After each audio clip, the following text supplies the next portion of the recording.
حضرت ابو ہریرہ رضی اللہ عنہ سے روایت ہے کہ رسول اللہ صلی اللہ علیہ وسلم نے فرمایا، مجھ سے دین کے بارے میں پوچھ لو۔ صحابہ کرام رضی اللہ عنہ آپ صلی اللہ علیہ وسلم سے اتنا مروب ہوئے کہ سوال نہ کر سکے۔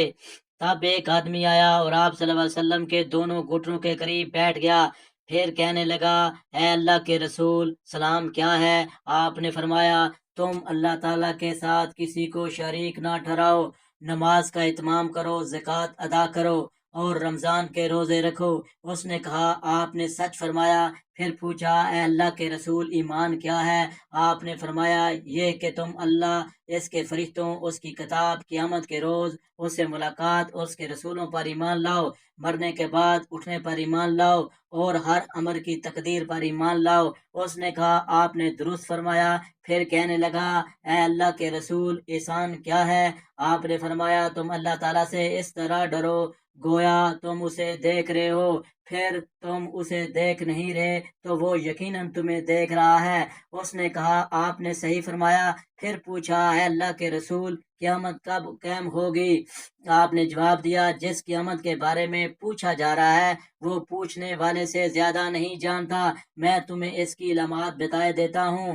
جب دیکھو عورت اپنے آقا کو جنم دیتی ہے تو یہ اس کی نشانیوں میں سے ہے۔ جب دیکھو کہ ننگے پاؤں اور ننگے بدن والے گونگے اور بہرے زمین کے بادشاہ ہیں تو اس کی علامات میں سے ہے۔ جب دیکھو کہ بھیڑ بکریوں کے چروائے اونچی اونچی عمارات بنانے میں وہاں مقابلہ کر رہے ہیں تو یہ بھی ان کی نشانیوں میں سے ہے۔ یہ قیامت کا وقوع غیب کی ان 5 چیزوں میں سے ہے جن کو اللہ تعالیٰ کے علاوہ کوئی نہیں جانتا۔ پھر آپ نے یہ آیت پڑھی، بے شک اللہ ہی کے پاس قیامت کا علم ہے، وہی بارش برساتا ہے، وہی جانتا ہے اور ہم ماؤں کے پیٹوں میں کیا ہے، اور کوئی شخص نہیں جانتا کہ آنے والے کل میں کیا کرے گا، اور کوئی شخص نہیں جانتا وہ کہاں کس زمین میں فوت ہوگا۔ سورت کے آخر تک حضرت ابو ہریرہ رضی اللہ عنہ نے کہا، پھر وہ آدمی کھڑا ہو گیا اور چلا گیا تو رسول اللہ صلی اللہ علیہ وسلم نے فرمایا، اسے میرے پاس واپس لاؤ۔ اسے تلاش کیا گیا، وہ انہیں صحابہ کرام کو نہ ملا۔ رسول اللہ صلی اللہ علیہ وسلم نے فرمایا، یہ جبریل تھے، انہوں نے چاہا کہ تم نہیں پوچھ رہے تو تم دین سیکھ لو، انہوں نے آ کر تمہاری طرف سے سوال کیا۔